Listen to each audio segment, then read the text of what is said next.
Do you swear or affirm under penalty of perjury that the testimony you're about to give is true, so help you God? I do. How many of Epstein's co-conspirators have you indicted? How many perpetrators are you even? Down right now. It's over 50 now. I don't know why you're that's what we should be talking about. Down right now. That's a key number 7 now. The American people need to know this. Need to know. It's been down. Let me address the survivor, because that's How is it been down? Will you turn to the I can't get over it.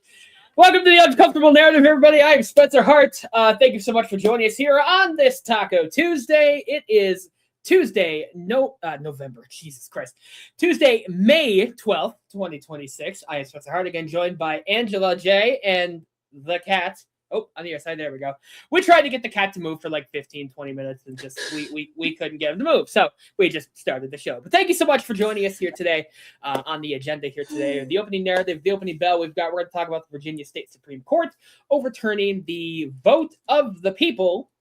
We're also going to talk about Zohran Mamdani balancing the budget without making any real cuts to anything. So shocking everybody. But let's start with the opening bell. The Virginia State Supreme Court overturning the vote of the people. So for those of you who don't recall, a couple weeks ago, Virginia voters voted to allow the redistricting of their congressional map to where it would be, instead of 6-5 leaning Democrats, I believe it was then going to 10-1 in the advantage of the Democrats. State Supreme Court has officially put a stay to that decision, effectively saying this. So let's talk about it. To me, it's insane. The people spoke. The people voted. The people made their voices heard. And then the State Supreme Court just went, nah, you're good. No. I honestly think that it's a little bit ridiculous considering that it all began with Texas. Sorry. I drank my tea and then my tea decided to make you burp. Sorry. This all started with Texas with their gerrymandering. And then they said, well, and then California said, well, if Texas can gerrymander, then we're going to put it to vote for the people to see if they want to gerrymander. And then it's become a domino effect ever since. But I think if people want to sit here and redistricting, put it to a vote. If it's that important to a state, put it to a vote. But I also think that if it's that much of a necessity, or if it's that important, I also think that they should explain that reasoning, because Virginia was already extremely democratic as to start out with. So it's like, why are you putting 10-1 Democratic to Republican for district maps when we were already Democratic leaning and begin to start out with? You're muted. Try that again. I have a separate mute button on my microphone. In the last few hours, Virginia Democrats as well have also filed an emergency appeal to the Supreme Court, the big law of the land, to have that decision overturned. So I think that court case is going to be the big test of where does the court sit on redistricting and what some would call gerrymandering. If it's going to be very tough. If the Supreme Court says, oh, we agree with the state Supreme Court, it's going to be an all-out war in the South, where you will see a crap ton of redistricting and gerrymandering to eliminate the black vote and to eliminate all the minority votes that are down there, and to basically wipe away any representation that those minorities have in Congress. So it's going to be very important when this case actually goes to the Supreme Court we'll absolutely be covering here on the Uncomfortable Narrative, as well as on our socials as well. But I think it's very dangerous what the state Supreme Court just kind of set a little bit of a precedent for, where the voters said, this is what we want. This is what we want to be in our state. This is how we want our state to be drawn. And state Supreme Court, the people there, they're like, we hear what you're saying, but how about this instead? So yeah, it will be very telling in the next few months when that case goes through the United States Supreme Court, how that will take effect. Now, we are running just a little bit short on time on some of these topics. We do have an interview coming up here in just a few moments as well with Oliver Larkin, Democratic Socialist candidate out of Florida's 23rd district. We had an amazing conversation with Oliver that we are so excited to bring you all here in just a few moments. We really did. Let's get to tonight's, we're going to call it main story. We just kind of stumbled into it in the last few moments or so. So let's take a look here. Zohran Mamdani was able to balance, though that's not what I want, was able to balance the budget in New York. Let's take a look. While delivering the budget late, Mayor Mamdani says it is balanced. RJ Dow joining us now to break down all the details. Hi, Jay. Hi, Shirley. So over the last few weeks, Mayor Mamdani spent, all this time talking about how bad things could be if he did not get the money from Albany that he was asking for. Did he get everything that he wanted? No, but he is still declaring this budget a victory. A long-awaited inaugural executive budget day for Mayor Zohran Mamdani, who opened Tuesday's address from City Hall with a bold announcement. I am proud to announce that we have closed the gap entirely, down to zero. It has not been easy, but we have balanced the budget, and we have done so without placing the burden on the backs of working New Yorkers. This after months of stark warnings, alarming tax proposals, and high-stakes negotiations with Governor Kathy Hochul and legislators in Albany. Balancing this $124.7 billion budget includes a new $4 billion infusion of aid from Albany, raising the total to almost $8 billion in state aid. 40% of the budget dedicated to education, namely Mr. Mamdani's campaign pledge to fund universal childcare, and a quarter of the budget carved out for social services. The mayor repeatedly referencing and blaming the previous Adams administration for putting the city in such a precarious position that created a multi-billion-dollar budget deficit. The gaps the Adams administration left behind were not only more than double what had been publicly projected just months earlier. The mayor also formally confirming what he's been promising to do all along. We will tax the rich. Starting with a second home tax for non-New York residents that's expected to generate up to $500 million a year in revenue. For too long, New Yorkers have been told that ambition must give way to austerity, that government can either be fiscally responsible or invest in people, but never both. This budget proves otherwise. The president of the Nonpartisan Citizens Budget Commission says this budget is good, but does not go far enough. The mayor's right. We do not need austerity. But given the fact that our spending has increased $16 billion faster than inflation over the last 10 years, we can actually rein in spending, focus on quality programs New Yorkers need, and balance the budget. We have a spending problem.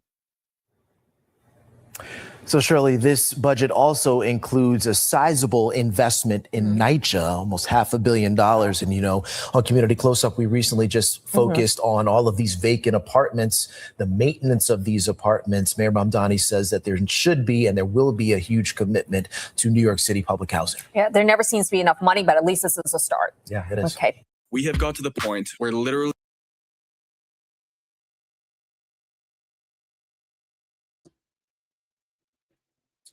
You're muted. Son of a gun. It's been a long day, folks. We just got off an hour and a half interview. It's amazing that in the short time that Mayor Mamdani has been in office, he's able to bring the budget back down to zero.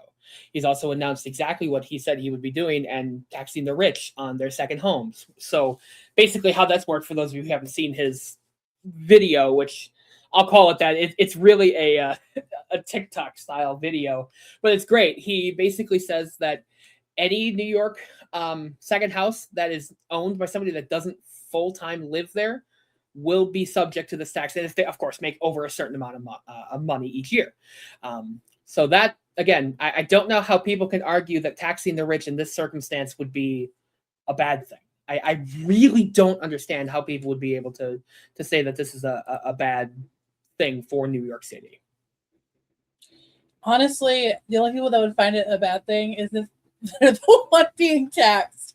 This is the thing though. Like I knew that he'd get pushback, and the people that are pushing back against him are the people that are the richest individuals in New York. So the one thing that I also noticed with Mamdani and like what he has been doing for citizens within his mayoral, like whatever, sorry, like within his city, he's also like fining, or I think he's placing fines or whatever on landlords who like haven't been, like basically slumlords, basically, who haven't been doing repairs or keeping apartments up to code.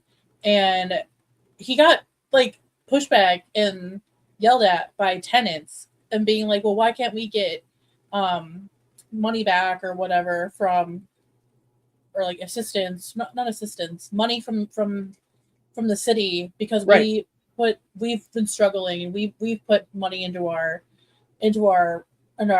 home. And it's like, well, that's why that's deducted from your rent. And why are you upset because he's fining your landlord? Yeah, some of the arguments absolutely don't make sense. And you and I have had private conversations about this many times regarding taxing the rich. It should be done nationwide. People making billions and billions of dollars that they have absolutely no business to have that much money.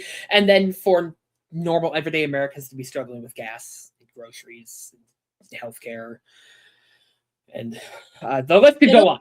I think it'll be interesting to see, especially from the Democratic Party standpoint and even the Republican Party standpoint, of how well or maybe not well Mamdani does seats 11 Democrats run, because it's been great how wonderful he's been doing within the short time frame that he's been in. But even the interview that we had with Oliver, he, like, even looking at the research, like Democratic led counties or like states, like here in Minnesota, like our like my median cost of living within our district is $100,000 plus, versus your cost of living within Wausau, within your district, not Wausau, is I think you might want to edit that, within the district that you're currently residing in is what was it? It was within $77,000 in Milwaukee, but within the 7th district that you're in, it is like $55,000, which is a Republican-run district. But Tom 50, by the way, who's running for governor. Yikes. Yes. And then there's his district. Granted, have I been saying cost of living? Yes. I think I said cost of living. Let me rephrase this. Wow, I'm tired. I've been talking for a long time. It's late for us, folks. We've been at this for almost 3 hours. Yeah. So let me rephrase this. It's interesting to see like where Democratic-led facilities, Democratic-led counties, districts, states are looking for like the median household income, because look at Mamdani and like what he's already done with his deficit versus like where people are living. So in Minnesota, like our cost of living and our like household median income have like the bridge of the gap has slowly decreased. Granted, like it's gonna be a little bit harder felt, especially with this current administration. Correct. But considering like Oliver's district of Florida District 23, his median household income was, what was it? It was between it was $90,000, wasn't it? But like Yep. the average person made like around $50,000. Yep. But the neighboring Republican district made their median household income was $82,000. So considering that like democratically run counties or districts are making more than Republican-led districts, even mine, we're making over $100,000 in a median household versus a Republican-run district or county here in Minnesota makes around $78,000. That's a huge gap. In Wisconsin, yeah, right. Versus you guys in Wisconsin, Wisconsin with love. you guys made roughly a $80,000. You guys made an $80,000, I believe. $62,000 median household income within the Milwaukee area district. Yep. When it comes to your guys' district in Wisconsin for the Republican side, you guys are taking home about the same, maybe a little bit less, because you guys are also really largely rural, and you guys have a tourist attraction up to the north, which is Superior. So like it's about a wash there in Wisconsin because everything's pretty even, especially with Governor Tony Evers. Wisconsin's also a very even state when it comes to the House and the Senate. It's about a wash. So it's interesting how a democratically run state, county, Congress is looked at money-wise versus like maybe within a within like these laws that these people pass or what they promise versus what they actually do. And you're really seeing it with Mamdani. Like I said, like he's only month 5.5, 4.5 in on his term, and he's already like the big snowstorm that they got. He paid people $30 an hour to shovel sidewalks and help thy neighbor essentially, and he cut their deficit, which was like billions of dollars. Without having to cut city programs, and it just really impresses me like how well he's doing and how maybe this will change the Democratic Party moving forward. One can hope, anyway, and that's a great segue. We are so proud to bring you guys this interview that we had with Oliver Larkin out of Florida's 23rd District. We had intended for this interview to be approximately 30 minutes to maybe 45 stretching. We did go actually to about 90 minutes, and we're going to air it unedited because we would never edit out anything, full disclosure. So that's why we're kind of shortening these kind of topics that we usually have in the beginning part, because we are just really happy to bring you guys this interview. So let's go ahead and do that.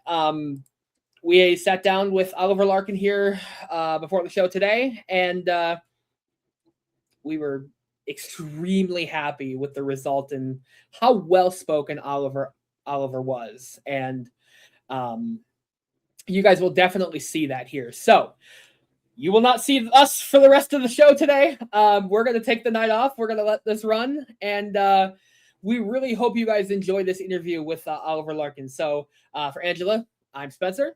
Enjoy the video. Enjoy the interview. And we'll see you next time. Bye. And we are joined here by Oliver Larkin, Democratic candidate out of the Florida 23rd congressional seat race. Oliver, thank you so much for joining us. We appreciate you taking the time. Yeah, thank you so much for having me. Looking forward to the conversation. Yeah, so I mean, let's start out kind of easy. You describe yourself as a proud Democratic Socialist.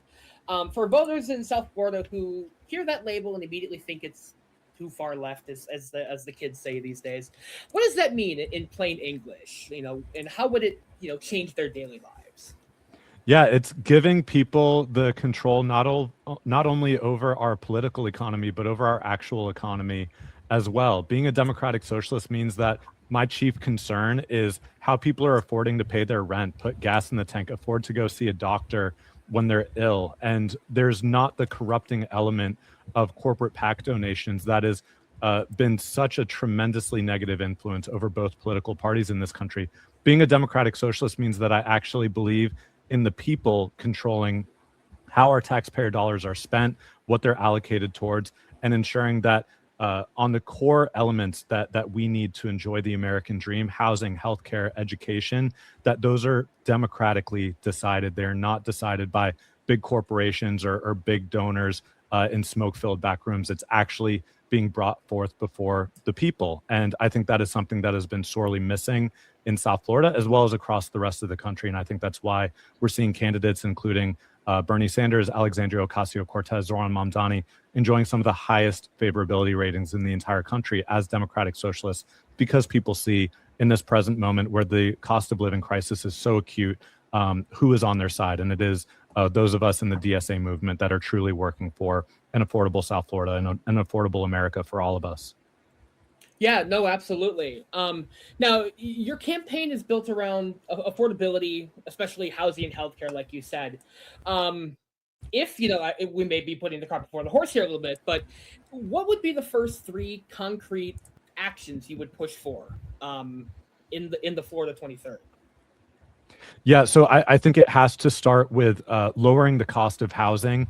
Rent prices are through the roof. If you're a homeowner, your property insurance has in some cases doubled. I've spoken to seniors who are getting by on Social Security that have seen their property insurance rates go from $3,000 a year to $6,000 a year, and they don't understand how they're going to pay it.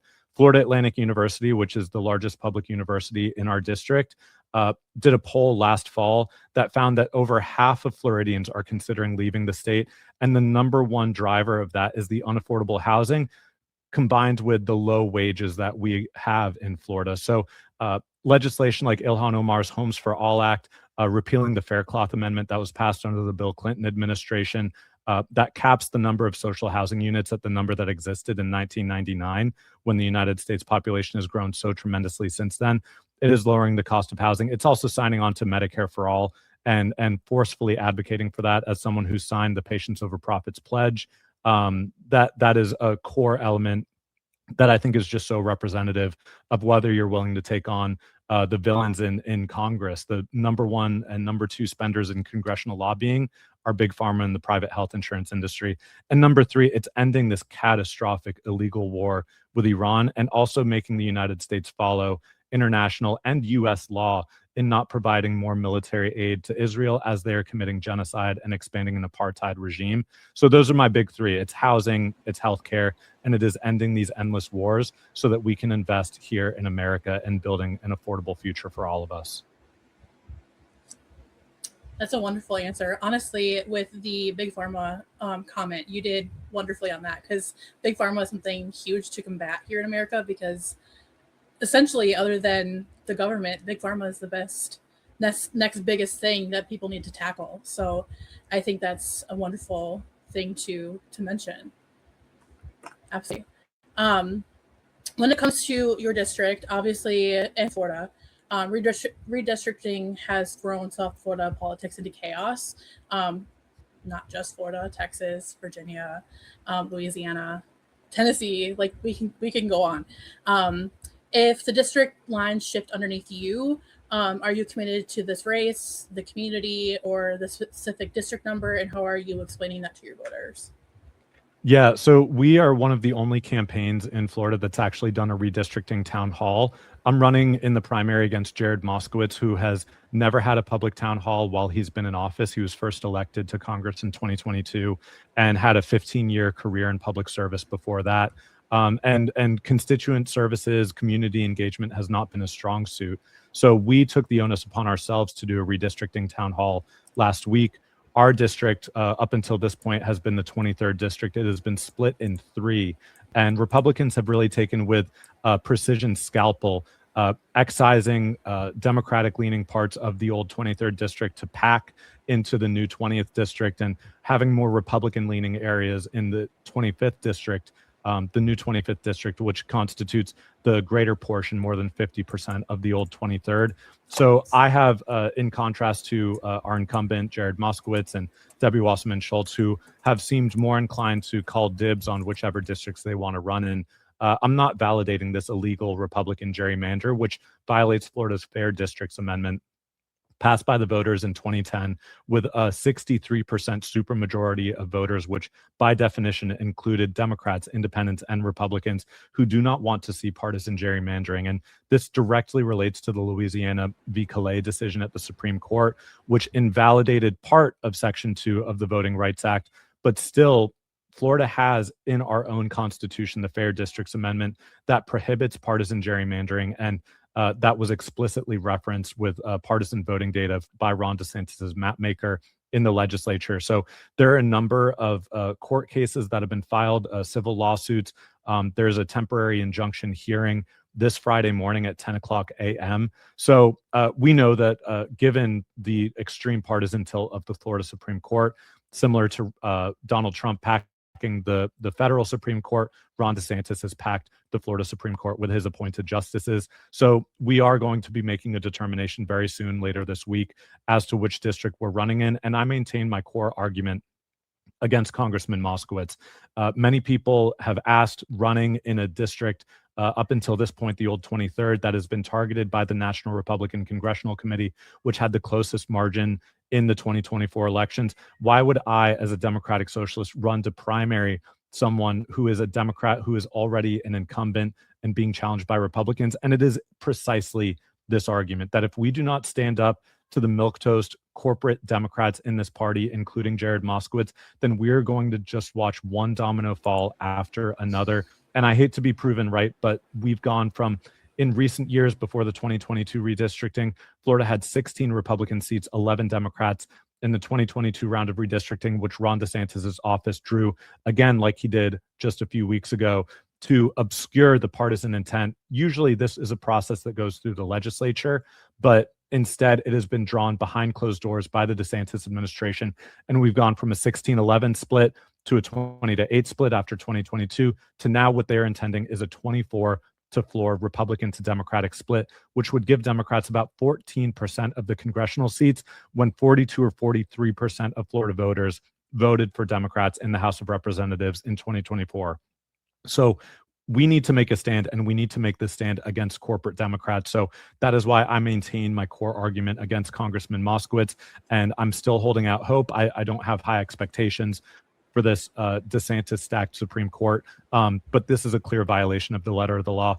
But if it is upheld, if these new maps are upheld, then I'm going to be running in the district where I grew up, where I currently live, to represent communities in Palm Beach, Broward, and Miami-Dade County.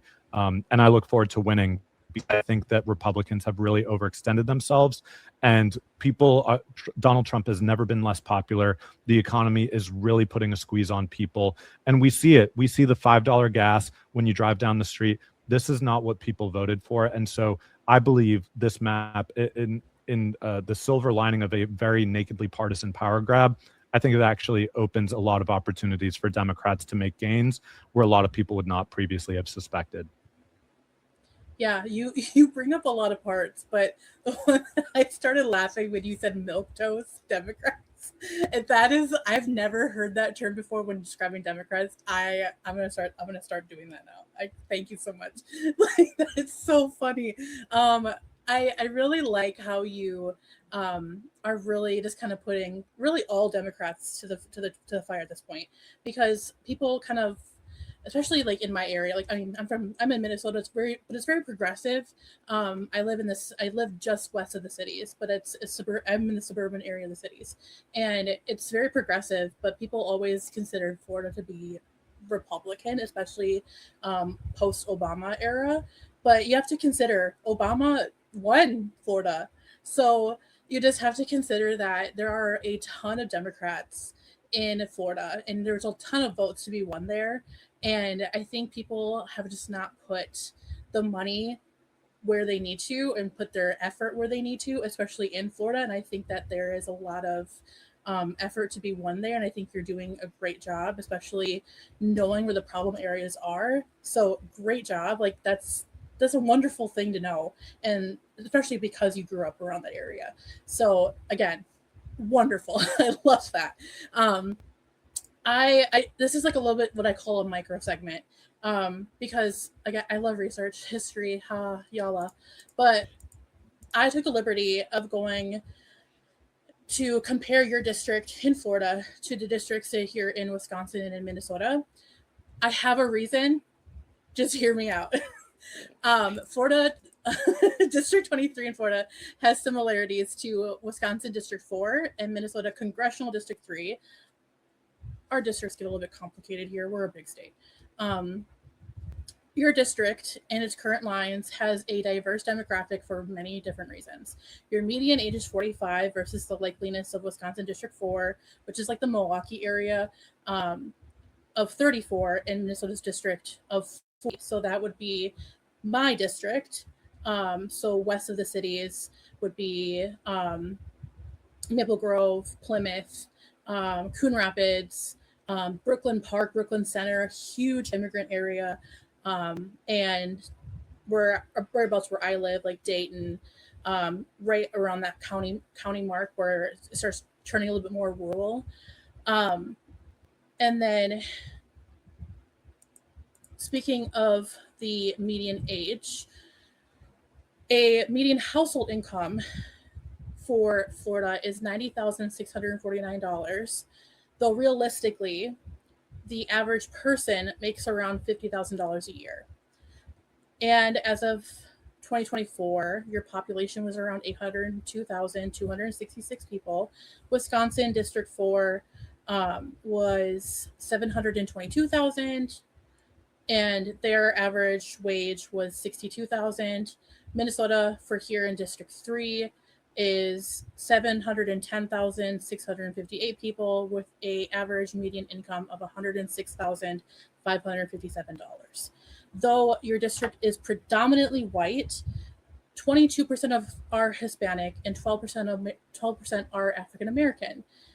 Nearly 30% are immigrants, and most of that population, 35%, do not speak English, and speak Spanish, Portuguese, and Haitian. This is incredibly diverse. So speaking of that culture, and because of the fact that Trump got rid of DEI in 2025 when he got inaugurated, knowing these demographics, what is important to you to ensure that you are making each household feel seen, included, and safe within your district? Yeah, and thank you so much for that question. I think this really goes to, in a few levels, the academic independence that Florida teachers have had limited by efforts like the Stop Woke Act. Florida literally banned AP African American history in recent years. There have been some very chilling efforts, and some of them have had the skids put on them by challenges in the court system. But we're seeing at every element, from the voucher system and the school privatization that is taking more and more money out of our public schools, limiting what public school teachers are able to speak about to their students, including their own sexual orientation and gender identity, and that of their students, when oftentimes this is one of the only places that children have to safely express those innermost parts of themselves. So I think it really has to do with protecting the academic independence, protecting public schools, raising Florida teachers' salaries. Florida has the lowest average starting teacher salary of all 50 states. And again, in one of you mentioned the median household income here. This is a very expensive part of the country to live. And for working class teachers, it is impossible oftentimes to make the math add up.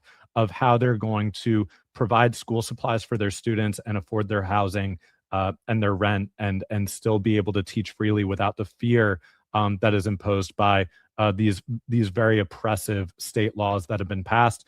We also see it happening at the college and university level. I mentioned Florida Atlantic University. Jared Moskowitz actually has recommended personally FAU's president, who came as a executive vice president at the GEO Group, a private prison corporation. Jared Moskowitz recommended a private prison VP to lead a public university. He's also endorsed a Moms for Liberty endorsed school board candidate in 2024, who is now the president of Broward College, who is standing against the United Faculty of Florida from reaching a contract renewal in their collective bargaining. So we need to stand up for the teachers unions, both the Broward Teachers Union and the public school unions, as well as the United Faculty of Florida, FEA, which is protects staff at our public universities and colleges. So I think that is a tremendous element of what is at play here.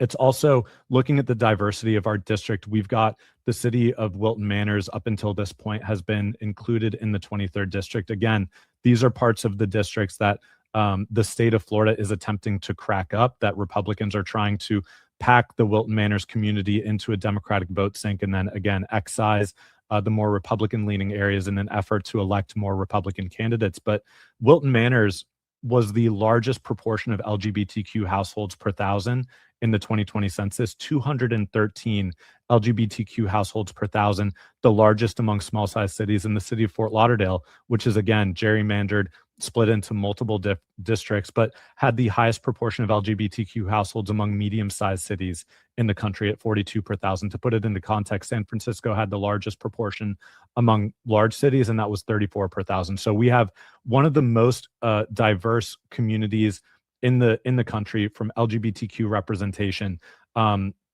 to, again, the incredible diversity that we see with, I mentioned the GEO Group is located here in the 23rd district.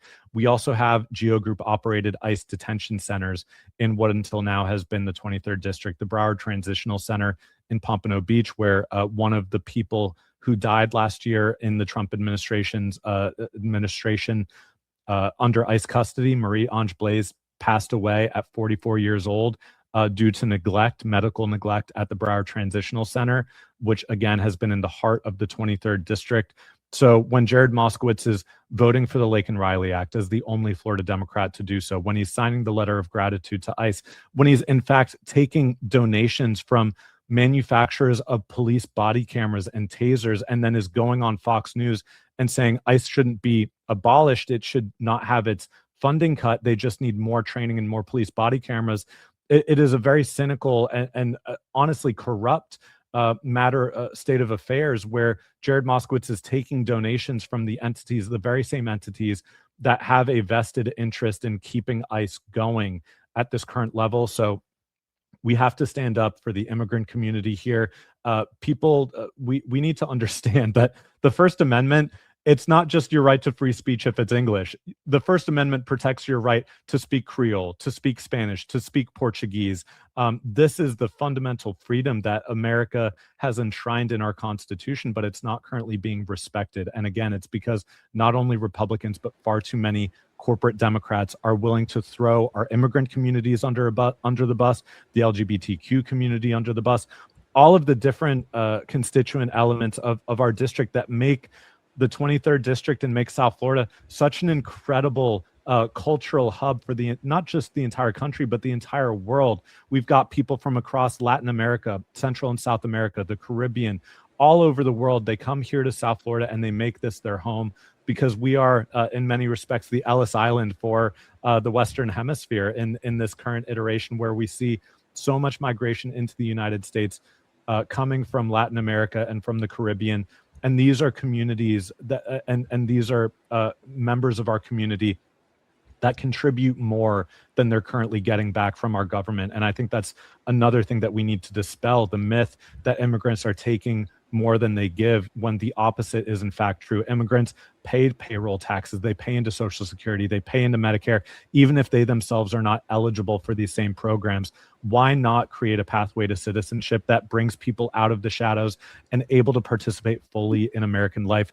I mean, this is the kind of leadership that South Florida needs. Someone who stands up for LGBTQ rights, for trans rights, for immigrant rights, and for the Black community. That we see Ron DeSantis. I mean, it is infuriating when he ran for governor the first time against Andrew Gillum and said, Florida, don't monkey this up, running against a Black candidate. Yeah. And is now impersonating Hakeem Jeffries, AAVE, when he's talking about redistricting. We just heard a similar, the same kind of sickening racism from a radio host in Richmond, Virginia, speaking to Republican Jen Kiggins, who said to Hakeem Jeffries, get your cotton-picking hands out of the state of Virginia.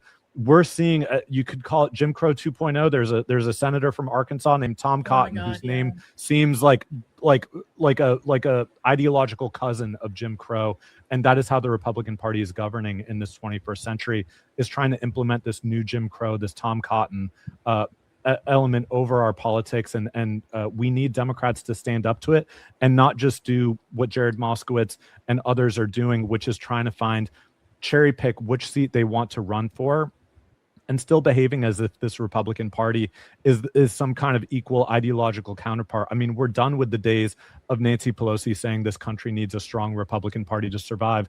No, we don't. A strong Republican Party is what we have now, and it is destroying the future for our country, and we need to put a stop to it before it is too late. Yeah. And that's on that. Like good response. Like, considering that I have a lot of Somali immigrants around me. I hear a lot of racial slurs around us every day. Considering like my parents are boomers, baby boomers. My mother's the only one that's currently living. I even had to figuratively blue pill her and figure of like, hey, like these are things that are accurate to say. These are things that are not accurate to say, because you might think it's funny at the time, because it might give you a chuckle, but hey, you can't, these are not okay to say.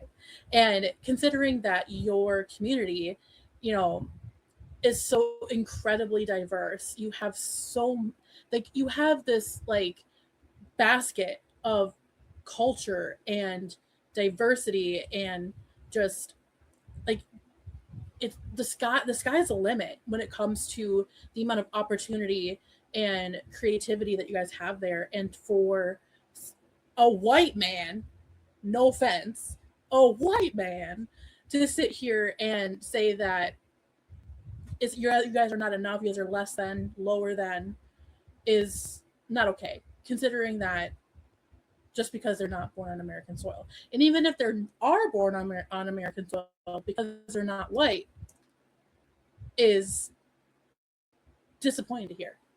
So to kind of capitalize on that, I even tried trying to find more research on you. I even said like, hey, let me try to figure out what Jared Moskowitz has done for Florida. I'm so sorry, I couldn't find anything. It was a very short list. I tried to like find something to like ask you questions on and be like, hey, like this is what Jared has done for Florida. Like, what are your opinions on this? I couldn't find anything, and I'm like, oh, oops. Yeah. So I understand why you're like not like, oh, I don't want to put the word hate in your mouth, but I understand like your disdain for him, because at first I was like, oh, it's another Democrat. Like, okay, whatever. No, it's not. It really is not. And it really does disappoint me how far center/right the Democratic Party has pushed itself to be, considering that they just had their caucus in 2024 and rewrote their party guidelines and values, and they're not even adhering to them. So capitalizing farther on your immigrant community members and your neighbors, you, especially on the many podcasts you've been a part of, and even on your website, and many of the interviews you've been a part of, you pledge and talk frequently of abolishing ICE and Department of Homeland Security. I do acknowledge that this is due to the right for immigrants to exist on American soil. Yes. I personally think in this moment that abolishing ICE is not quite the limit we need to go to. I do think that they need to go back to their main job responsibilities, because even here in Minnesota, what are you doing here? Like, I don't understand like why they were here in Minnesota. I saw them, we still see them every day. And the fact that they still consider them as they're no longer here is ridiculous. However, this is why I'm really interested in hearing this from you.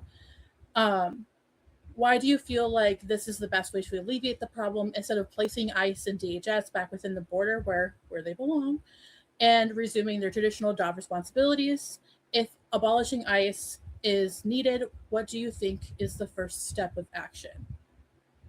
Yeah, and just to frame the response, ICE is younger than many people who are going to be listening to this. ICE was not established until 2003. Prior to that, we had an agency called Immigration and Naturalization Services. It was not militarized the way that ICE is militarized. It was more of a civil administrative agency. And immigration violations are civil. They are not criminal. They do not require a militarized police force, a secret police force that is increasingly operating with impunity, contradictory to the United States Constitution. They are violating our civil rights.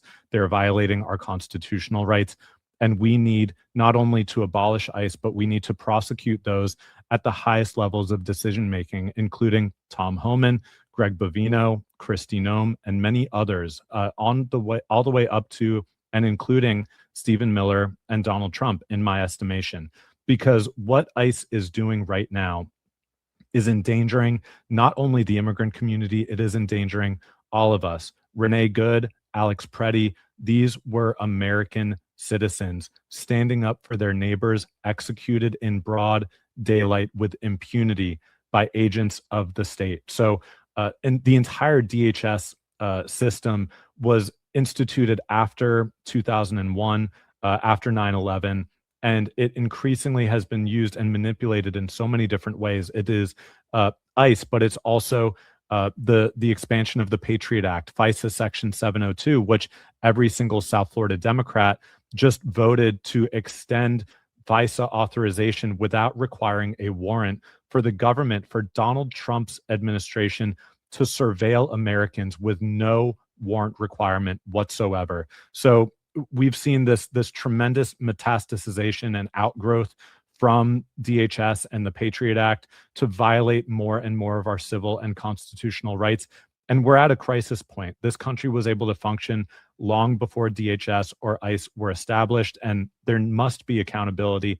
And I believe it does not only it does not merely limit to ICE or DHS. It's also the private prison corporations, the geo groups, the core civics that are receiving, when we hear the top line number that ICE received $75 billion in the One Big Beautiful Bill last summer, more than all but I think 10 or 15 foreign militaries. More of this money is going not only to ICE administration itself, but to these private prison contractors that are making money off of human misery. And we can see the slush fund in the state of Florida for Alligator Alcatraz, the no-bid contracts that go to corporations that are donating to the Republican Party of Florida, also to Jared Moskowitz, by the way, including the founder and CEO of Gotham's, which is handling security at Alligator Alcatraz, max out donation to Jared Moskowitz.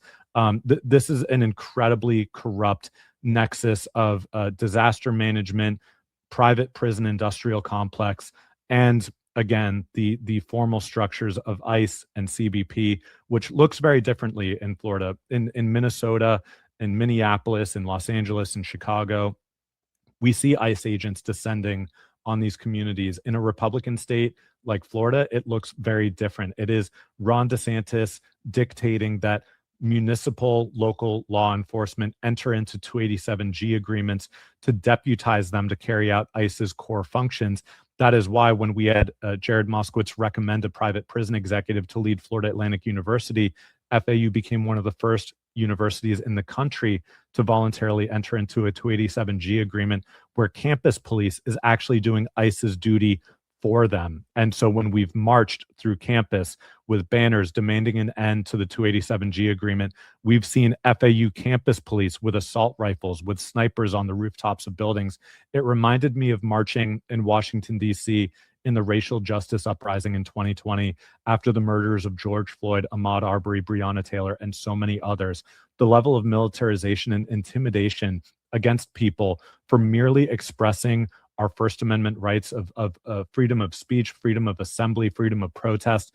We are on the railroad to an authoritarian country, and in many respects, we're living in one already, and it's going to need to take dismantling these oppressive institutions and exacting a level of accountability, criminal and legal accountability for this malfeasance, and then we can return to a system like INS, the Immigration and Naturalization Services, that is able to conduct immigration in an orderly and lawful fashion that respects the humanity of each individual coming into this country, that keeps families together, and that provides people the documentation they deserve to be able to fully participate in American life. That is what I would hope to accomplish, at least in some small part, as the next member of Congress for this district.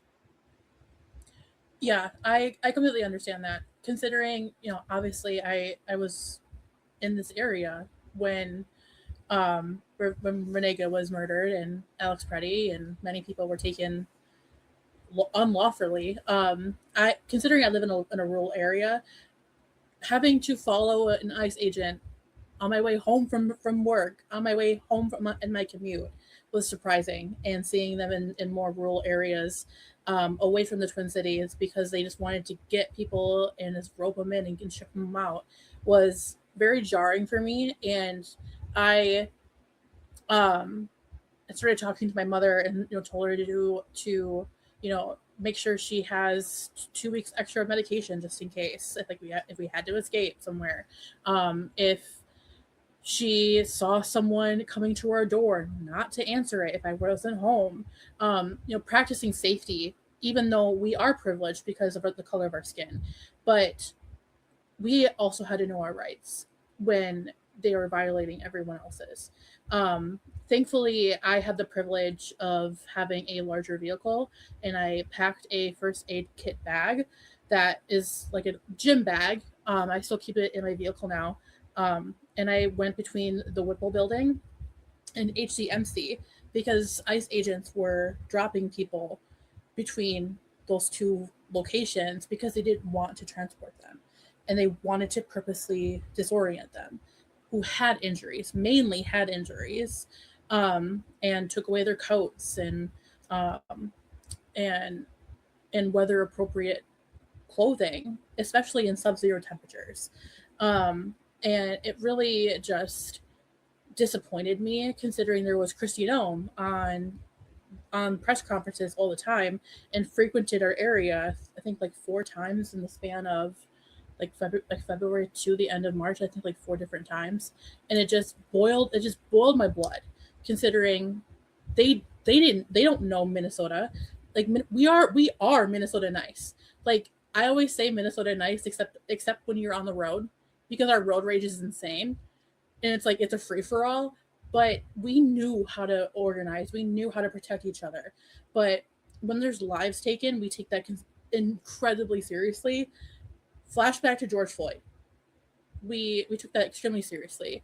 And so knowing that I had to make sure that I had things prepared, and I went between the Whipple building and HCMC to make sure I was doing my part. And I still carry a whistle in my vehicle just in case I see something. And people still have not, and probably will not, have a sense of normalcy until probably after this administration because of what had happened here. And it's frankly scary, and it felt not even dystopian. It felt very much like a battlefront, and we were at war in our own town. And while I kind of more necessarily understand why you feel the need to abolish ICE, and versus like reform or, bring them back to like their main job duty versus restructuring that. I just feel like at this point, especially when it comes to like looking where our country is right now, assuming office and then just doing that like a rip up of Band-Aid, I feel like that would jar a lot of Americans, especially people in your area, considering you don't share a border with Mexico or Canada. But I feel like it would shock a lot of people to just be like, okay, we're getting rid of border security in general, but we're going to replace it with something else when people have had it for most of their adult lives. Yeah, I mean, I think people are looking for big changes in the government, and I think that is something that Democrats have sorely missed when Barack Obama promised the hope and change in 2008, and then all we experienced was 8 years of gridlock because of Republicans and the Tea Party taking over Congress. When we saw Joe Biden come into office after one term of Donald Trump, and not exacting the level of accountability that people desired, and that was deserved for Donald Trump, with 4 criminal cases regarding election interference in 2020, none of which were ultimately successful in holding him accountable. People are sick and tired of seeing Democrats that are willing to talk a big game, but when it comes time to govern, they're not willing to take the bold steps that are necessary to put our country back on a path where we can freely express ourselves and exercise ourselves within this democracy. So I think it is perfectly reasonable to have an expectation that for institutions like Customs and Border Protection, that there is still an orderly and trackable entry and exit process on United States borders and at ports of entry. And frankly, that is also where when you hear Donald Trump talk about building the wall, most illicit activity in terms of drug trafficking, arms trafficking, they occur at ports of entry of the United States that are already staffed. So we need to take a more holistic approach here, and prioritize that there's an orderly and a secure fashion for people to enter and exit the United States without sacrificing our constitutional rights, or frankly, international law, including the right to asylum, which we've seen, again, not just Republicans, but during the Biden administration, they were trying to set up asylum reception points in different countries in Central and South America. It is the right of someone to seek asylum at an international border, but even Democrats have tried to deny asylum seekers that right, and we're only going to see more and more refugees as it pertains to the climate crisis, the desertification, and the collapse of agriculture in many parts of the global South that are experiencing the brunt of this climate crisis through no fault of their own relative to large emission emitters, including the United States and the EU and other parts of the world that are receiving a lot of immigrants and have these very xenophobic and reactionary movements that have spawned because of that. We need to really take a more holistic approach here, and I believe that we can do that again by abolishing ICE and by returning to the INS system that functioned for the United States, was able to function for nearly 230 years without this more militarized police force. And I think, frankly, that's what a lot of people are wanting to see. But I'm also cognizant of the fact that I need to be a thermostat, not a thermometer. And that's something that I learned from Senator Nina Turner over many years working with her. There are a lot of people that can read a temperature in the room and put their finger in the air. It takes a lot more courage to be the thermostat and set the temperature. Martin Luther King Jr. was never holding the majority position when he was protesting for civil rights, but he knew it was the right thing to do. And we need candidates with the courage to do that and lead the American people, even if the majority do not yet believe we need to abolish ICE. This is ultimately where we need to go in order to restore the very basic core functions of living in a democracy and not in an authoritarian police state. I love that. I love that ending of that statement, like being a thermostat, not a thermometer. I think that is a great way to like practice like control and making sure that you're like keeping track of like what's on your plate and what's not on your plate and what to handle later. So I really do like how you're maintaining the fact that this is a crisis that we need to take care of versus like let's keep everybody happy. So I really do respect that. In concern to your district and with the cost of living today, cost of living in South Florida is about $100,000 for a single person. A family of four is around over $230,000 a year. While the average person only makes around $50,000 a year currently, and you strive to make the base minimum wage around $25, it's an amazing start considering in 2012 we were begging for $15 an hour. Still hasn't happened. There's no state that has implemented anything of the increase of the minimum wage. The only exception is that some counties in certain states have increased their wages, I think above $20 an hour, which were in Washington and California.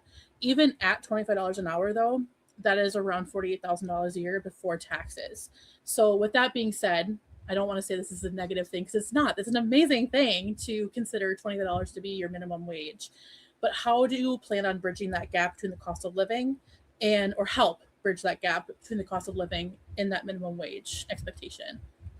Yeah, great question. And we've gone the longest period in United States history since the minimum wage was established during the New Deal era of FDR's administration. We've now gone the longest period since then without raising the federal minimum wage. The last time legislation was passed to raise the minimum wage, it was actually 2007 under George W. Bush's administration. It was raised in 2009 under Barack Obama, but it was a result of the raise that happened in the Hurricane Katrina Disaster Relief Act in 2007, raising it from $5.15 to $7.25 an hour. And that is where it has remained for going on 17 years. So in Florida, and I love to bring this up because while we are a state that is governed by Republicans, like many red states, we believe in progressive policy. So when we passed a $15 an hour minimum wage constitutional amendment in 2020, we had to surpass a 60% ballot threshold because people understand whether they are Republican, Democrat, or non-party affiliated, one job should be enough to get by. And if we were to raise the minimum wage nationwide to $25 an hour with no loopholes for the so-called tipped minimum wage, sub-minimum wage for ADA workers, incarcerated workers, or minors, as Florida is currently trying to lower the standard with these carve-out exceptions. If we raise the minimum wage to $25 an hour flat for everybody, it would give 86 million Americans a raise immediately. That is more than voted for Donald Trump or Kamala Harris in 2024. So if we want Democrats to take these majoritarian positions, let's talk about raising the minimum wage. It was a promise that Joe Biden made when he was campaigning for Raphael Warnock and Jon Ossoff, those two Georgia Senate runoff elections, the day before January 6th, January 5th, 2021. He said, Joe Biden said, if you elect Jon Ossoff and Raphael Warnock, we'll pass a $15 minimum wage. Kyrsten Sinema gives the thumbs down with the curtsy to the parliamentarian, and you don't hear Democrats bring it up again. It was not a topic of conversation in 2024. And Jared Moskowitz, for what it's worth, is not even a co-sponsor of Bobby Scott's Raise the Wage Act, which would only raise it to $17 an hour when what we need is far higher. And if you look at the trajectory of the minimum wage over the years, it's at one of the lowest points of purchasing power since it was established. And a rising tide lifts all boats. If you raise the minimum wage to from $7.25 to $25 an hour over a graded scale, so it doesn't happen all at once. In Florida, we're just now hitting in 2026 the $15 an hour that was passed in 2020. So we would phase it in, tie it to inflation, but this also raises the standard for unions, for collective bargaining agreements.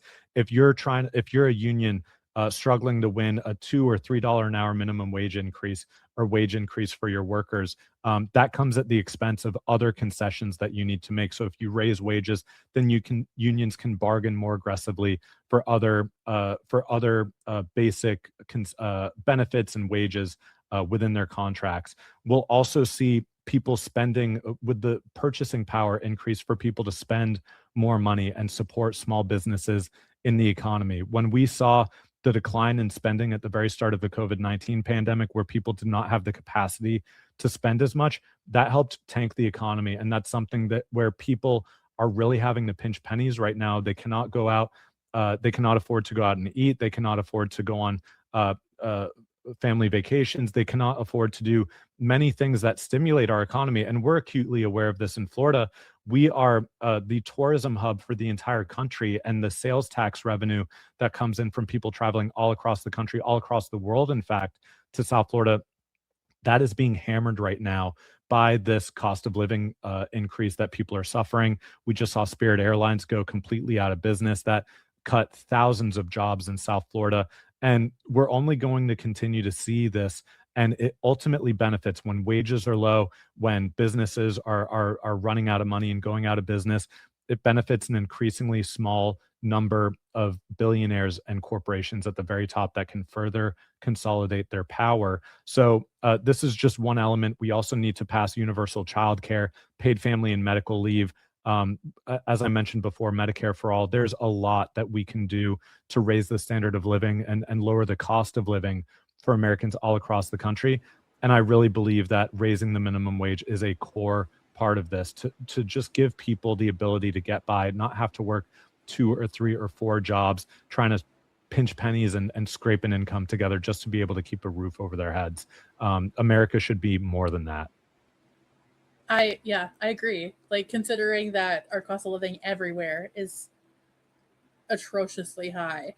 I think a good follow-up question, though, is considering that your district covers Broward and Palm Beach counties, do you think a good start would be to get those counties with a higher wage and then expand to Florida because of how resistant your political party colleagues are and the opposite side out is? Or do you think you should just like full speed ahead? Well, this is one reason that I'm running for Congress, because in Florida, we experience an even smaller degree of democracy than many other parts of the country. I mentioned the 60% ballot threshold to pass constitutional amendments. That's why, even though 1.5 million more Floridians voted for abortion rights than against in 2024, the minority 42% wins. We have state preemption laws. Anytime a municipality in the state of Florida tries to pass a local ordinance to raise the minimum wage, or to protect the environment, or to curb pollution, or to ban assault rifles, or to institute rent control like Orange County did, covering the Orlando area a few years ago, Florida always in the DeSantis administration and with his allies in the Florida legislature, they reactively pass legislation to preempt local ordinances. When Miami-Dade County passed an ordinance last year to institute heat protections for workers on construction sites, to mandate that they get shade, water, rest, the state passed a local preemption law that prevented Miami-Dade County from enacting these protections. When Orange County, again, they passed the rental control, the rent cap to freeze the rent, the way that Zohran Mamdani has advocated for in New York City. The state preempts them. So you hear Republicans talk about how the best government is the one that's closest to you, local government. That's not true with the way that Florida Republicans operate. They preempt us from a lot of what you're describing. I think it would be a tremendously good idea to have Miami-Dade County and Broward County and Palm Beach County, where the cost of living is much higher than other parts of the state, to be able to go forward and institute more progressive policies. But the state doesn't let us. Ron DeSantis doesn't let us do that. So we have to go to Congress, and we have to do it for the entire country, because these local municipalities, as progressive as they might be, as democratic leaning as they might be, we're suffering under the tyranny and under the thumb of Republicans in Tallahassee who do not have our best interests at heart, who are hypocrites at the bottom line ultimatum. And we need allies in Congress that are going to fight for this nationwide. And so that's why I'm running for Congress and not one of these local offices. Yeah. Sorry, my facial expression is like, Spencer probably saw that in the background. I did. Yeah. I saw it on backstage. Yeah. I didn't realize that portion. Oh my God, I'm so sorry. Because of what they did affects everything. Oh my God. Wow. Yeah. It's bad down here. That's petty. Well, it's bad everywhere. Not to marginalize her and make it seem like everything. Yeah, but no, it's insane. The cost of living. And I was gonna save this point till the end of the interview, but it's kind of a good segue here. I do want to play this clip real quick, and I'm sure that you've seen this clip over and over and over again with Trump boarding Marine One. He was asked this question. I want to get your take on this here in just a moment. When you're negotiating with Iran, Mr. President, to what extent are American financial situations motivating you to make a deal? Not even a little bit. The only thing that matters when I'm talking about Iran, they can't have a nuclear weapon. I don't think about Americans' financial situation. I don't think about anybody. I think about one thing. We cannot let Iran have a nuclear weapon. He does not think about everyday Americans' financials. What's your response to that? I think it's chillingly close to Jared Moskowitz's attitude towards the Iran war. When Ro Khanna and Thomas Massie put out their bipartisan war powers resolution back in February, that would put a congressional check on Donald Trump, as is the prerogative of Congress based on the Constitution and on war powers. Jared Moskowitz and Josh Gottheimer came right out, immediately opposed the war powers resolution. Jared Moskowitz even went so far as to call it the Ayatollah Protection Act, in an incredible insult to his Democratic colleagues. And we saw that blow up in the media with the level of criticism that was directed at Moskowitz for giving Donald Trump a blank check to launch these illegal strikes on Iran. Donald Trump launches them on Friday night. The next Monday morning, the Lockheed Martin stock that Jared Moskowitz has purchased 4 times as a sitting member of the House Foreign Affairs Committee hits a record high on the stock market. And since this illegal war has started, that Donald Trump has begun, Jared Moskowitz has bought further defense industry stocks. So he is, while he shares Donald Trump's rhetoric, incredibly hawkish on Iran. This predates the illegal war that Donald Trump started some months ago. Jared Moskowitz has been talking about this. Hell, even since he was in the Florida legislature, about how we need a more belligerent attitude towards Iran. So I think there's an incredible ideological enmeshment between the more hawkish members of the Democratic Party, again, at the nexus of this congressional stock trading that is so incredibly corrupting and influences how these members of Congress actually vote and how they oppose. We've seen the war powers resolution. There just so happens to be the exact number of Democrats needed to vote with Republicans to make it fail. So I think it is a matter of congressional leadership on the Democratic side. Hakeem Jeffries and Chuck Schumer cannot allow the Jared Moskowitzes and Jared Goldens and Josh Gottheimers of the world to increasingly stand in the way of what is ultimately bipartisan. Their members, including Massie, including Warren Davidson of Ohio. I believe Nancy Mace was opposed to Donald Trump launching these illegal strikes. And regardless of the differences of opinion that we have on a host of other issues, you've got to be able to work with people on shared priorities and stopping Donald Trump from, I believe I saw a figure today that this war has cost the United States in the neighborhood of $29 billion. I mean, what this war is going to cost over the course of 1 year could fund universal free school meals. It could fund college for all. Every time that we're sending more American taxpayer dollars to bomb girls' schools like Minab, slaughtering hundreds of innocent girls, innocent children, it is a profound moral stain on our country, but it is also coming at the cost of our gas, our electricity, our just basic ability to get by. So we need to understand as Americans that when Donald Trump is saying He's not thinking about how the everyday person is getting by, that there are far too many Democrats, multimillionaires who are getting rich trading on the stock market and getting rich off of this blood money. Far too many of them are willing to go along with what he says and not give the forceful, articulated defense and opposition that we really need from the Democratic Party right now to be the anti-war party. There are far too many that are happy to let Donald Trump catch the heat and catch the unpopularity for embarking on a war that many in the Democratic Party have also wanted to see, but were not willing to pay the political price that Donald Trump appears to be paying right now.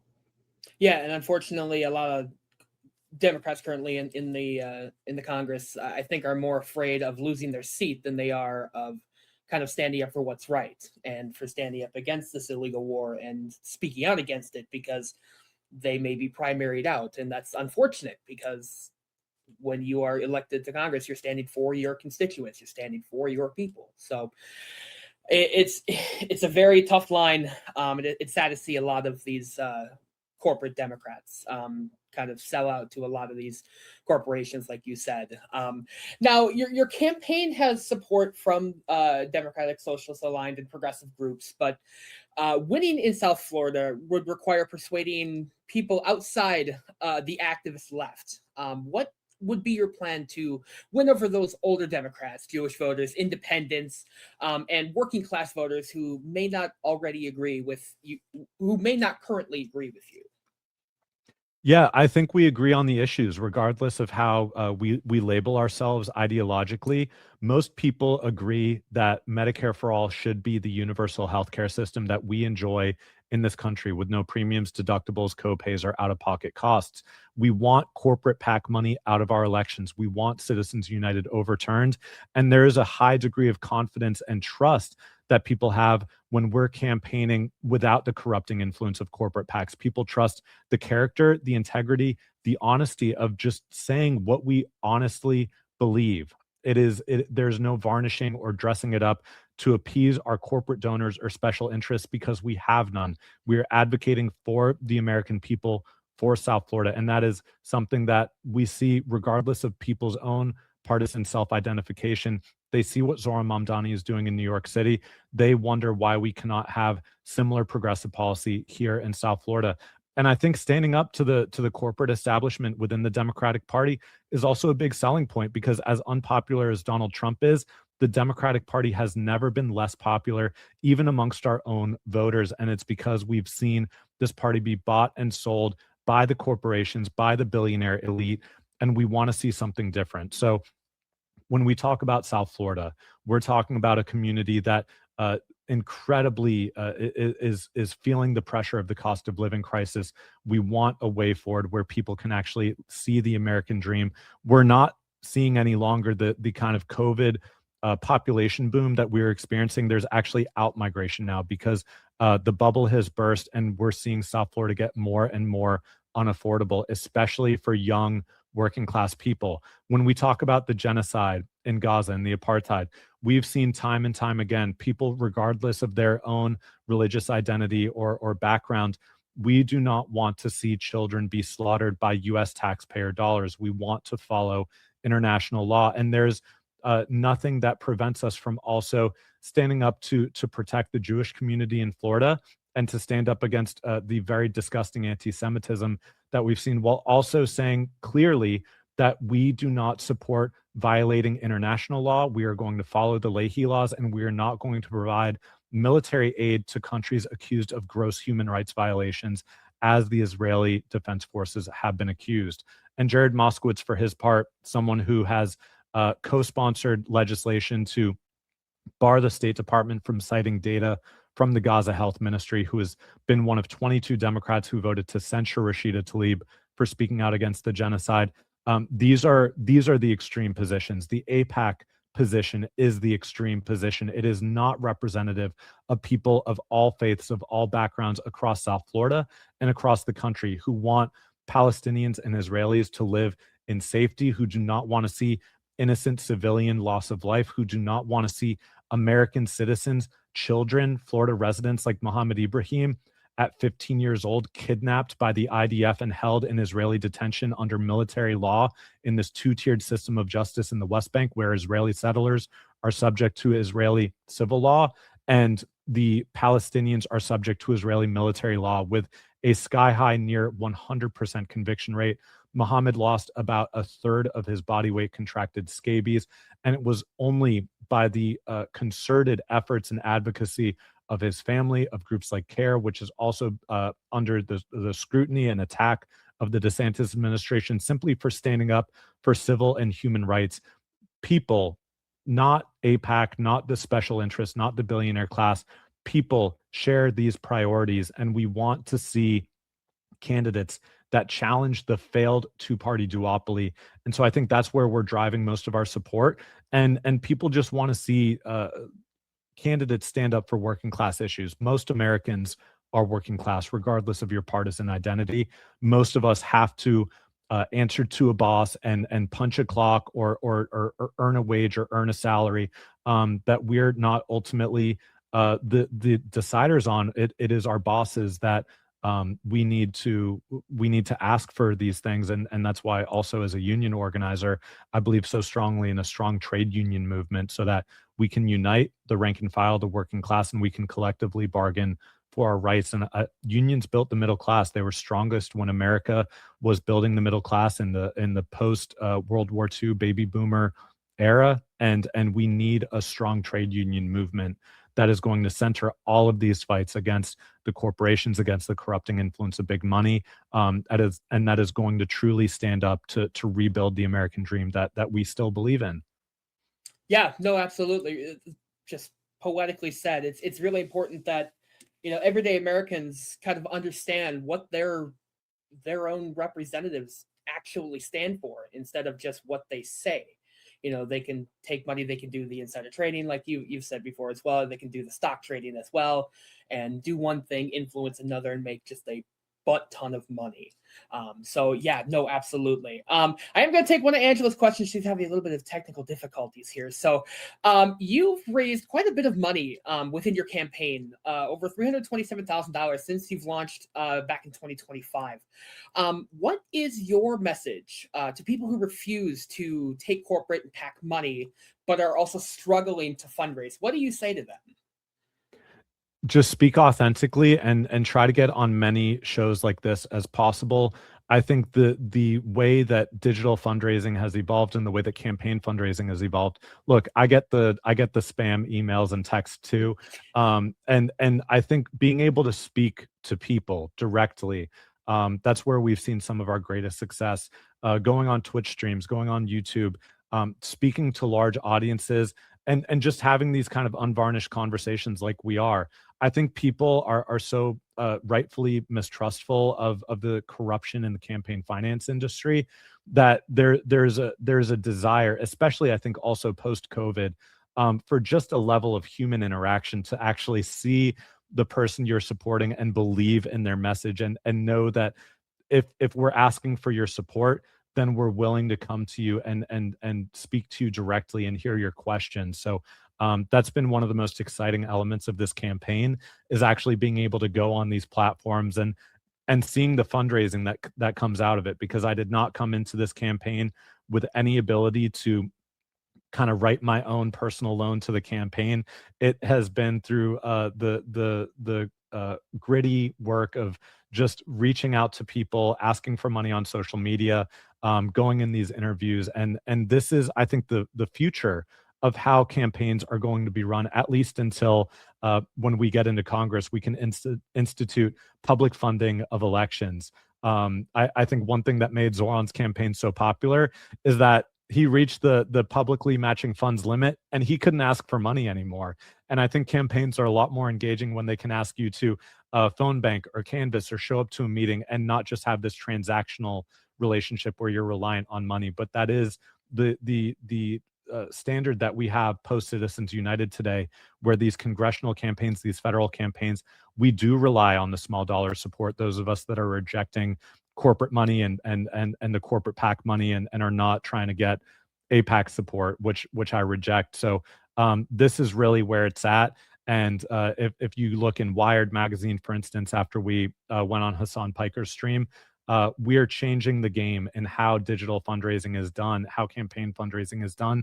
And I think it's a greater level of transparency and accountability to the people that we seek to represent, not only in our districts, but working class people, young people all across the country who are responsive to our message and want to find ways to help out. So those donations are very much appreciated. And a quick plug here, oliverforcongress.com, where you can pitch in. Absolutely. Yeah, and it's you said it very, very poetically, like I said. It's the revolution and the new age of fundraising digitally and online and coming onto this show, of course, Hassan's stream and over on Maple Takes as well. It's very important to get your message out to all those people that may be in the sort of repressed area where they may not be receiving your message and they may want to receive your message. I do see Angela back in here, so we'll pull her back in. Hello, welcome back.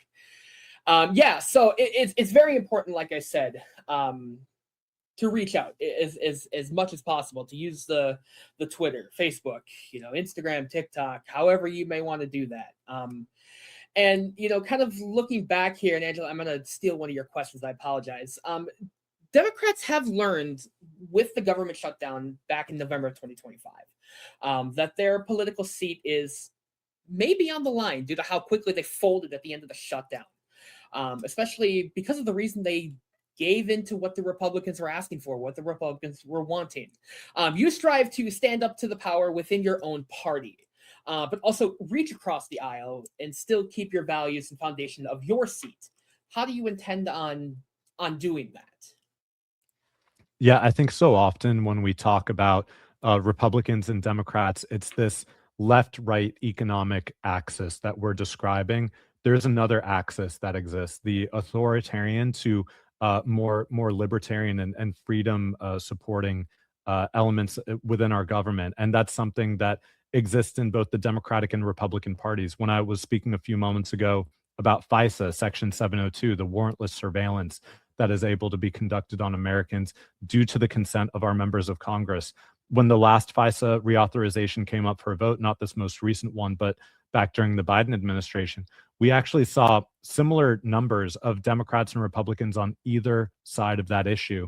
So I think when it comes to matters of foreign surveillance and domestic surveillance, the ability of the national security state to surveil Americans and to access our private data and communications, that is something where the Thomas Masseys and those more libertarian-leaning Republicans, there's a tremendous amount of overlap. When it comes to ending the war on drugs, we've seen John Boehner, the former Republican Speaker of the House, become an investor in cannabis companies since he's left Congress, while this classification of cannabis still makes it a criminally punishable offense at the federal level.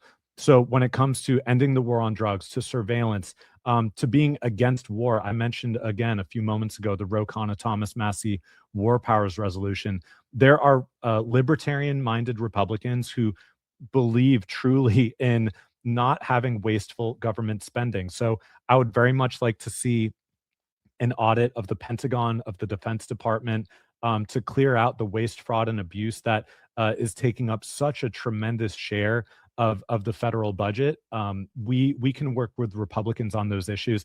We've also seen with the Epstein files, these are areas where Republicans and Democrats have been able to come together against the whims of Donald Trump to find common ground and implement it, to pass these laws and to put the pressure on the Trump administration to actually release the Epstein files. And there was, in fact, a field hearing in Palm Beach just yesterday, I believe, or maybe it was today, with House Oversight Dems Chair Robert Garcia. So those are a few of the examples. There are many other areas where we can find common ground with the Republican Party. It's not going to be by betraying my values. I'm never going to say, oh, Republicans have this conservative economic policy and it is politically expedient for me to support that. No, I believe what I believe, and I'm running to be an advocate for these beliefs that I share with the majority of South Floridians. But I also believe that there's a tremendous amount of good that can be done. And there's a lot more, frankly, that Congress could accomplish if we're willing to work on this up-down authoritarian to more liberty-minded axis. There's a tremendous amount of overlap there, especially with the more progressive wing of the Democratic Party. So I look forward to pursuing those relationships. Perfect. Yeah, absolutely. Angela, I know you've got just a couple more here. I do. Again, thank you for your time. I really do appreciate any moment that you take outside of your campaign to interview with people. So it's greatly appreciated. One thing is that actually really amazingly segues into individuals who have become very controversial. You have held Jared to the line of fire for becoming a right-leaning Democrat, because trust me, I could not find anything good about him. And Cory Booker has not only held a filibuster that essentially did nothing for the Democrats or the American people, he also voted for one of Trump's cabinet picks, which was Charles Kushner. Adam Schiff is also controversial due to wanting to get rid of filibusters, which his colleague did, and which is also a tool that Democrats and Republicans did and continue to use. It also helps politicians get the voice of the American people out into the void that is the committees and everything, when it comes to maybe being a bill that's being put on the chopping block, or trying to get, in general, important things heard. Adam Schiff has also had a desire to court pack, quote unquote, the Supreme Court. With you challenging Jared Moskowitz, who argues that he is a pragmatic, bipartisan Democrat, what are some ways that you can keep yourself true to your own political alignment, but also move away from politicians that may have become a little bit less than desirable in recent years? I think we really need to fundamentally reform the makeup of the United States Congress. And this is something that we spoke about in our redistricting town hall last week. Why are we in an environment where states can have their population grow and yet they lose congressional representation decade after decade? We passed the Congressional Reapportionment Act of 1929 nearly a century ago. That capped the number of available House seats at 435. We did not start with 435 House seats in 1789 when the Constitution was ratified and Congress was established. It grew each decade after decennial redistricting from the founding of our country all the way up until 1929. And then it stopped. And the United States population has tripled since 1929. And when you look at these areas of the country that have suffered some of the greatest losses in representation, it's where Donald Trump has gained a toehold and really become a lot stronger. When you look at West Virginia, Ohio, Missouri, these other states that have previously been had a lot more representation at the congressional level, people, regardless of whether they are a Democrat in a Republican state, and we are certainly feeling this in Florida, or being a Republican in a Democratic state, I've oftentimes see the lament on Twitter that Republicans will say, why doesn't Delaware, why doesn't Vermont have any Republicans in Congress? And it's because we've capped the number of House seats for over 100 years while the country has grown threefold. So we need to uncap the House of Representatives. I'm not saying that we need to go to the 30 or 40,000 constituents per House district. That would increase the size of the House to over 11,000. That's a little bit unwieldy, but there is legislation in Congress right now, whether it is the cubed rule or the Wyoming rule, which would basically make the average size of a House district the size of the smallest state. So right now, when you're reading off the relative size of Florida's 23rd district or of the districts in Minnesota and Wisconsin, it's around 750 to 800,000 people.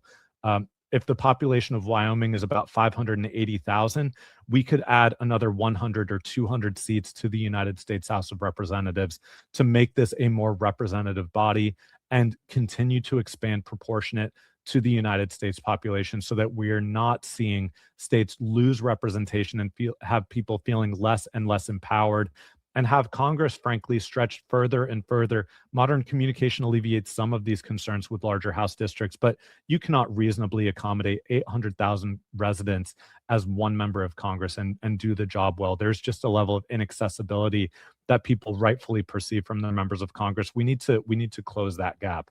When you mentioned the Senate filibuster, that exists nowhere within the United States Constitution. We need to abolish the filibuster, and we need to additionally pass DC statehood. Washington, D.C., this has never been a democracy for Washingtonians who pay taxes but do not have the level of congressional representation that every other American is otherwise allowed if you do not live in these United States territories like Puerto Rico, U.S. Virgin Islands, American Samoa, Marshall Islands, and so forth. So we need to pass DC statehood. I do believe in self-determination for the people of Puerto Rico, whether they choose free association or independence or statehood. That is for the Puerto Rican people to decide. I'm not going to be in a position to dictate what the Puerto Rican people should see as their own sovereign future. But I do believe that the United States has done a disservice to the people of Puerto Rico by maintaining this colonial relationship. So we need to expand the size of the House. We need to pass statehood for DC, and we need to abolish the filibuster. Those are some of the key elements that I believe in. We also need to look at fundamentally reforming the federal judiciary. Again, we saw Donald Trump and Mitch McConnell pack the Supreme Court, as well as other levels of the federal judiciary. So I believe we need term limits. We need a binding code of ethics. We cannot have Sam Alito and Clarence Thomas receiving gifts from billionaires with business before the courts. And when we talk about impeaching Donald Trump, we also need to look at those same accountability measures for members of the federal judiciary that have flagrantly violated their ethical codes. When Clarence Thomas's wife was texting with Mark Meadows, Donald Trump's chief of staff, on January 6th to coordinate stealing that election, there needs to be accountability for that. So those are all elements that I would prioritize and really fundamentally reforming the nature of our democracy and making this a more representative and responsive government to serve the interests of the American people.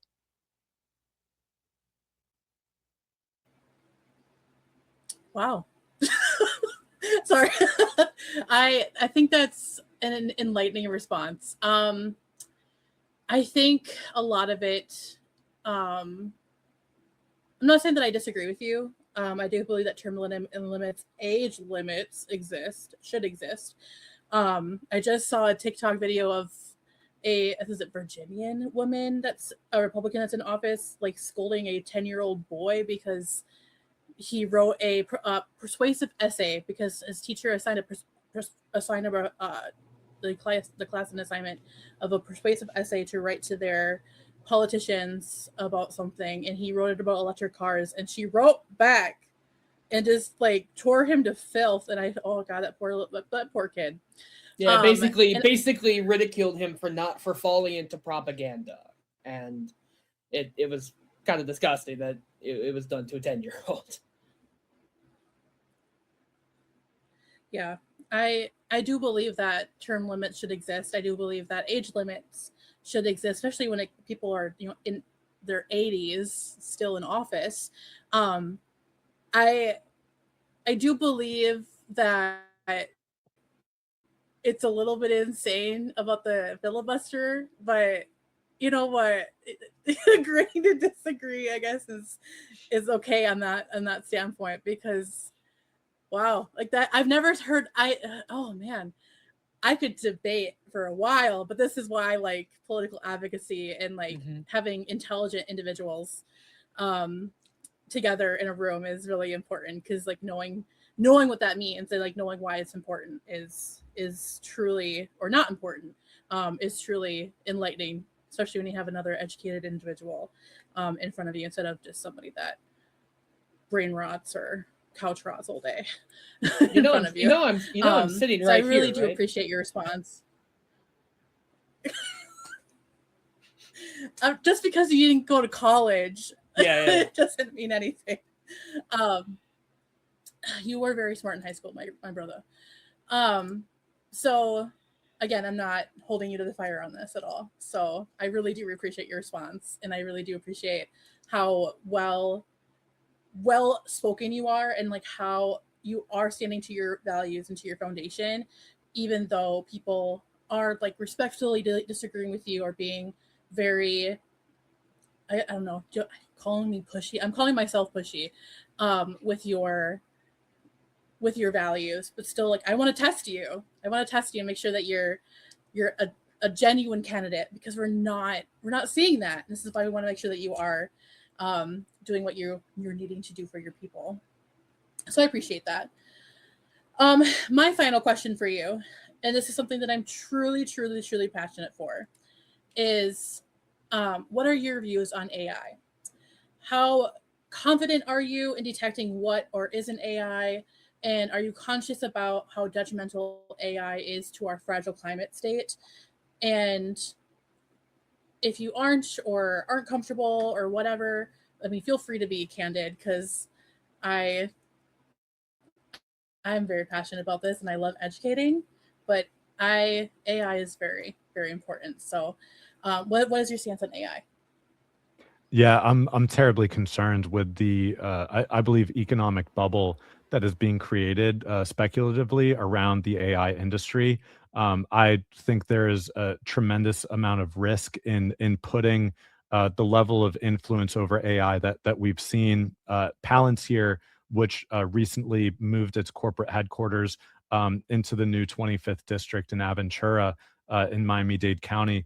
We're seeing AI that is being used, informed by the biases of its creators, to racially profile and target people, to be used in coordination with the national security state to monitor and surveil people, again, with very little scrutiny or oversight or legal accountability or even warrants. So I'm very concerned in that respect with the effect that it has on the environment, on water usage, on utility rates. It is an incredibly harmful state of affairs that we're entering into, and there are fights against AI data centers right here in Palm Beach County, where the public, and this is an issue that unites both Democrats and Republicans increasingly, because we all have to pay Florida Power and Light, and when we see FPL raising our utility rates by $7 billion already, and Jared Moskowitz and many others are taking their corporate PAC donations, and then they're not saying anything about the influence of AI. In recent years, we've maybe considered AI to be going after service industry jobs, more blue collar jobs, automation in shipping and manufacturing and warehouse work, and certainly that has been the case. But we're also now seeing it go after the more quote unquote white collar professional jobs. There was the writer's strike in 2024 where Hollywood studios and executives are trying to replace writers, actors, actresses with AI likenesses to just increase their profit margins at the expense of human ingenuity and creativity. And we're now seeing that go after more and more professional careers. Where there was that recent clip in the last day or two of a keynote speaker at a college commencement who is extolling the benefits of AI, and the students were booing her because we see our job prospects evaporating because of this gravitation towards the AI industry that is, again, benefiting a few smaller and smaller class of the Sam Altmans and the executives who are profiting so greatly from these new government contracts. I was incredibly disturbed by the usage of AI in the Andrew Cuomo for mayor campaign in New York City, taking Zohran Mamdani's likeness and creating political propaganda from it. So I think this has incredibly fraught and concerning effects on the environment, on just our perception of reality, on the industries that, again, it spans all facets of the economy. And it is an incredible risk, and it is not ultimately sustainable. We do not need these large AI data centers. They're incredibly harmful to people's quality of life, again, to the utility rates and everything else that they produce as add-on costs. So I'm very skeptical, and I believe that there needs to be regulation at a federal level, where AI, if it is used for the benefit of humanity, not just the corporate shareholders or CEOs that are profiting so greatly from it.